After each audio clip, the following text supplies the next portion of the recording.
అందరికీ మన ప్రభువును రక్షకుడైన యేసుక్రీస్తు వారి పేరిట ప్రేమపూర్వకమైనటువంటి వందనాలండి. ప్రియులారా, దేవుని యొక్క మహాకృపను బట్టి బైబిల్లో ఉన్నటువంటి కొన్ని వచనాలను మనం గమనించినట్లయితే, ఈ దినాన ఘనతకు ముందు వినయము నడుచును, నాశనమునకు ముందు గర్వము నడుచును.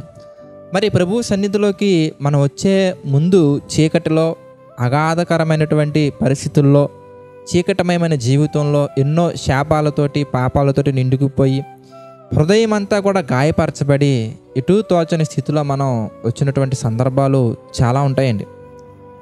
అయితే అటువంటి పరిస్థితుల్లో మరి పరమ వైద్యుడైనటువంటి యేసుక్రీస్తు వారి యొక్క కృపను బట్టి, దేవుని యొక్క మహాకృపను బట్టి, పరిశుద్ధాత్మని యొక్క సహవాసాన్ని బట్టి మనలో ఒక మార్పు వచ్చి మన పాపాలన్నీ పోగొట్టుకోవడానికి, క్రీస్తులో మరలా జన్మించడానికి ఎన్నో అవకాశాలు మనం పోగొట్టుకున్నప్పటికీ ప్రభు తన ప్రేమ చేత దీర్ఘశాంతంతో మనల్ని రక్షించి ఆయన సన్నిధిలో నిలవబెట్టి గొప్పవారిగా చేస్తారు. గొప్పవారిగా చేసినప్పుడు పరసంబంధమైన దీవెనలు మాత్రమే కాకుండా అవసరానికి అనుకూలంగా, పరిస్థితిని బట్టి, నీ ద్వారా దేవుడు చేయాలనుకున్నటువంటి పనిని బట్టి, ఆయనకున్న ప్రణాళికను బట్టి నిన్ను లోకానుసారంగా హెచ్చించడం కూడా జరుగుతుంది.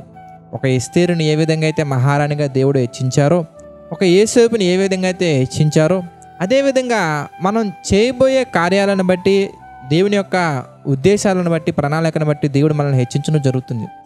మరి దేవుడు మనల్ని అలా హెచ్చించినప్పుడు మనం రెండు రకాలుగా మారిపోయే అవకాశం ఉందండి. అందులో ఒకటి మనం చూద్దాం. లూకా సువార్త 12వ అధ్యాయం 18వ వచనం మనం చూస్తే, నా కొట్లు విప్పి వాటికంటే గొప్ప వాటిని కట్టించి అందులో నా ధాన్యమంతటిని, నా ఆస్తిని సమకూర్చుకొని నా ప్రాణమా అనేక సంవత్సరములకు విస్తారమైన ఆస్తినికి సమకూర్చబడి ఉన్నది, ప్రభువుని స్తుతించుము, గణపరచుము, కీర్తించుమని లేదండి. కూర్చబడి ఉన్నది, సుఖించుము, తినుము, త్రాగుము, సంతోషించుమని చెప్పుకొందును నేను.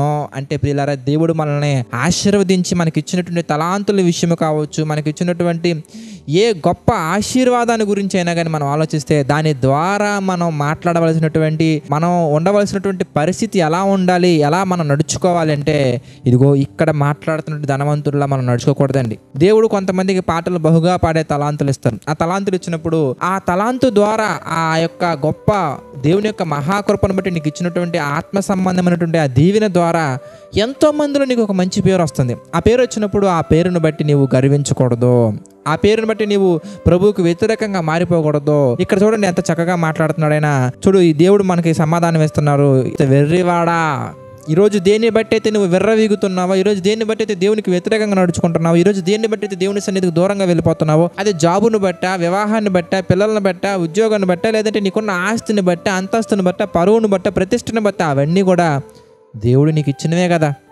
మరి వాటిని బట్టి నువ్వు ప్రభువులో బలంగా ఎదగాలి కానీ, అనేక మంది నడిపించాలి కానీ, నిన్ను వల్ల నీ పొరుగు వారిని ప్రేమించాలి కానీ, వాటిని బట్టి అతిశయిస్తున్నావు చూసావా, వాటిని బట్టి దేవునికి వ్యతిరేకంగా మాట్లాడుతున్నావు చూసావా. అందుకే దేవుడు మనతో మాట్లాడుతున్నాడు, ఈ రాత్రి నీ ప్రాణం అడుగుచున్నారు, నీవు సిద్ధపరిచినవి ఎవనివగునని అతనితో చెప్పాను. అది నువ్వు సంపాదించుకున్న పేరు కానీ, నువ్వు కష్టపడి కట్టుకున్న బిల్డింగ్ కానీ, నీకున్న ఉద్యోగం కానీ, నీకున్న మార్క్స్ కానీ, నీకున్నటువంటి టాలెంట్స్ కానీ, ఏమైనా కానీ, ఒకవేళ ఈ రాత్రే నీవు నీ ప్రాణాన్ని విడిచిపెట్టవలసిన అవసరత వస్తే అవి ఎవరిని వగును? మనల్ని మనం ప్రశ్నించుకోవాలండి. కనుక ప్రభు మనల్ని ప్రేమించి మనల్ని దీవించినప్పుడు, ఆశీర్వదించినప్పుడు మన ప్రాణముతో, మనకున్నటువంటి పేరుతోటి, మనకున్న ప్రతిష్టతోటి మనం ఎలా మాట్లాడకూడదో మనం తెలుసుకున్నాము. మరి ఎలా మాట్లాడాలని మనం చూస్తే కీర్తన గ్రంథం మనం చూడొచ్చండి. దావీదు గారి యొక్క కీర్తన మనం చూస్తే 103వ అధ్యాయం 1వ వచనం నుంచి మనం చూద్దామండి. ఆయన ప్రాణంతో ఎలా మాట్లాడుతున్నారో చూస్తారా. నా ప్రాణమా యెహోవాను సన్నుతించుము, నా అంతరంగమునున్న సమస్తమా ఆయన పరిశుద్ధ నామమును సన్నుతించుము. నా ప్రాణమా యెహోవాను సన్నుతించుము, ఆయన చేసిన ఉపకారములలో దేనిని మరువకుము. మరి ముఖ్యంగా ఆయన నీ దోషములన్నిటిని క్షమించువాడు, నీ సంకటములన్నిటిని కుదుర్చువాడు. నువ్వు ఎంత సంపాదించుకున్నా కానీ నీ జీవితంలో దోషాలు ఉంటే, నీ జీవితంలో పాపాలు ఉంటే పరలోకానికి చేరుకునే ప్రసక్తే లేదండి.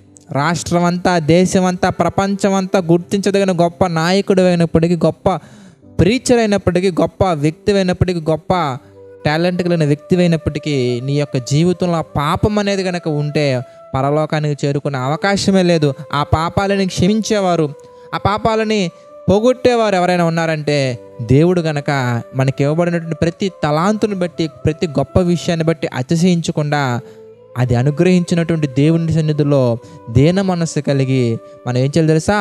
నా ప్రాణమా దేవుణ్ణి సన్నిధించమని మన ప్రాణానికి మనం బోధ చేసుకోవాలి.